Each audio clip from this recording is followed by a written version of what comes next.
Blade Trinity. Blade Trinity. It is one of the worst films of all time. It is a cinematic disaster. Is it dog shit? Well, watch and find out my thoughts on this very interesting take on the end to a very beloved franchise. And here we go.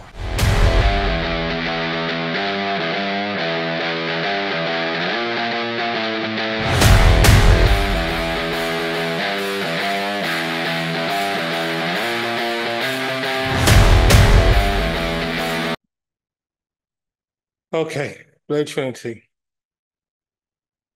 with Wesley Snipes, Ryan Reynolds, and Jessica Biel. Blade Trinity is the third and final in the Blade Trinity, starring Wesley Snipes as the infamous Daywalker, or Diantha, half human, half amp hybrid.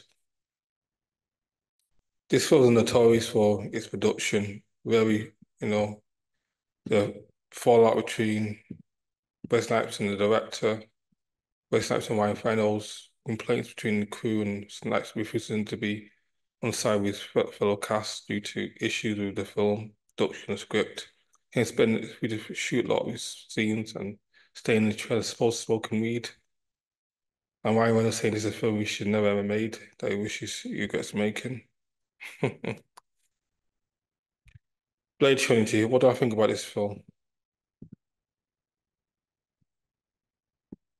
Yeah, it's the weakest of the trilogy because one and two are masterpieces, absolute classics. This was very weak. Others are R-rated, it's not as gory as the first two. And the fight scenes is not as good as the first two either. A few seen I mean the Dracula Drake, what's his name? Whatever his name. Okay, Drake. Snipes. It's all right, not bad, not bad. Fight scene.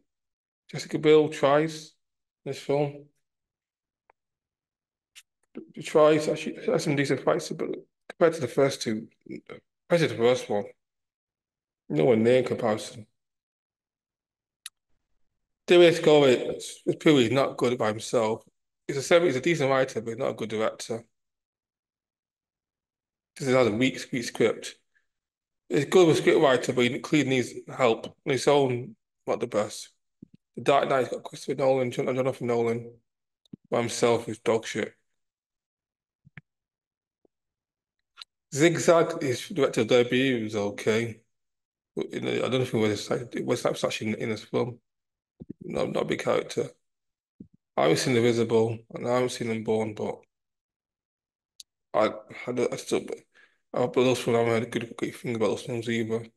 So again, David Ascoria is not a good singer. He can't make a decent film by himself. He needs assistance.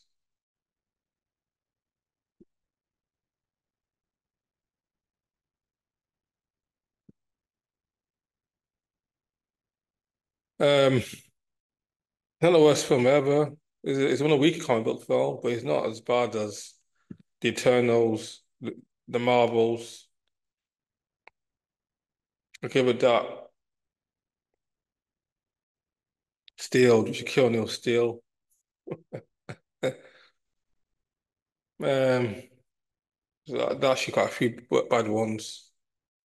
Um,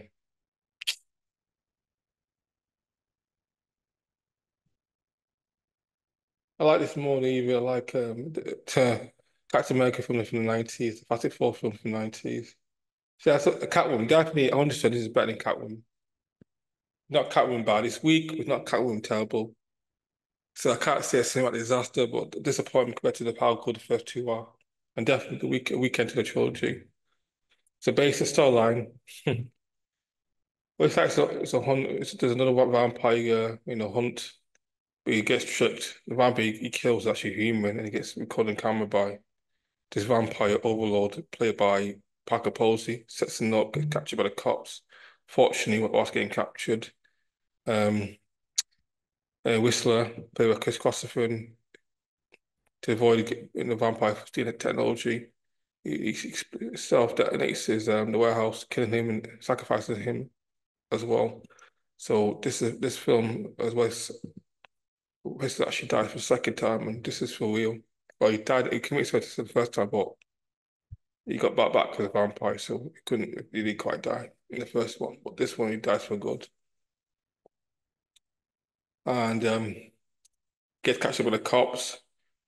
Then get saved by another a vampire hunting group called the Night Stalkers, led by Wesley Snipes. No, sorry, led by Ryan Reynolds. He and this was called Hannibal King, which is actually a comic book character. It's actually a book from the comics, from the Blade comics. He was a vampire hunter, used to be a former vampire.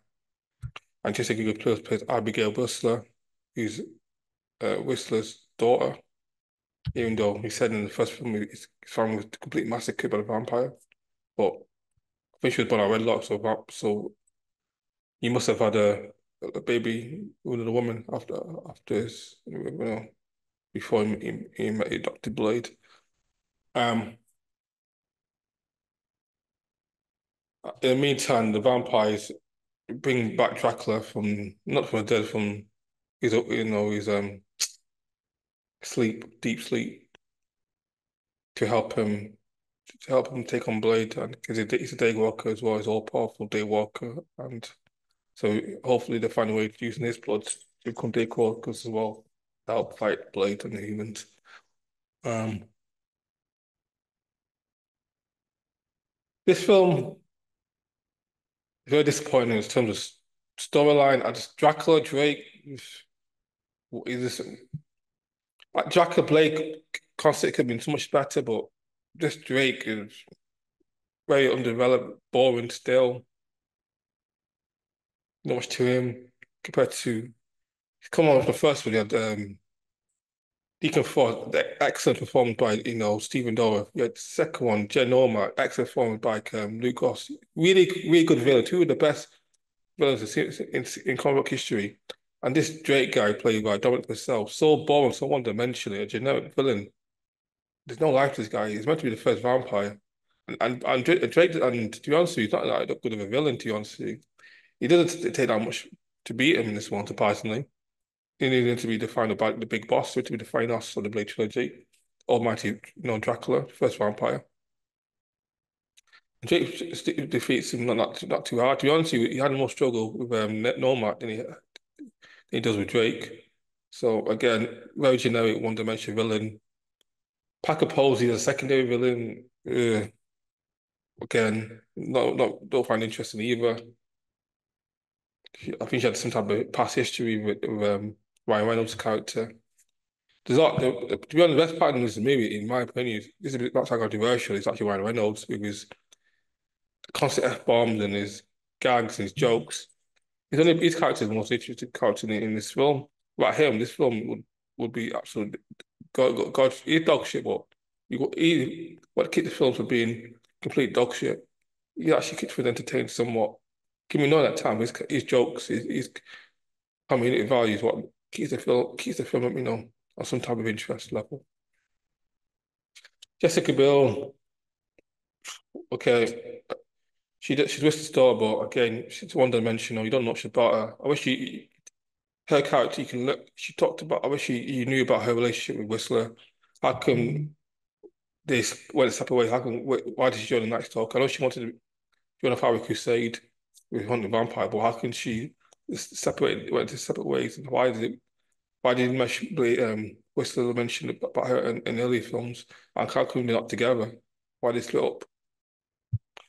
There's so much to cut about, and I wish you knew about Hannibal King. His past as a vampire, his relationship with Pagapod's character. There's so much character development you could have done in this film, but again, Dennis Gordon on and make characters about assistance on his own. It's not a good of a filmmaker in general, to be honest with you. You have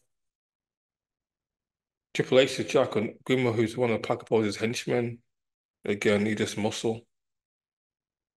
In the Enforcer, not much to him. With a few lines and gets beaten by one Reynolds. Again, it's so disappointing. This film could be so much more with a comedy director, but that's my fault. Blade Trinity is what it is. Next person show, and I'll call Need in this film. You forget it because it's that boring. Anyways, guy by now, not a disaster, but who's just wanting to a beloved trilogy. Luckily, Blade came back in Deadpool Wolverine, so West Knight got a good sending off eventually. Anyways, thanks for watching my video. Thanks for watching my review, guys. Bye now. Stay here. I'll be back.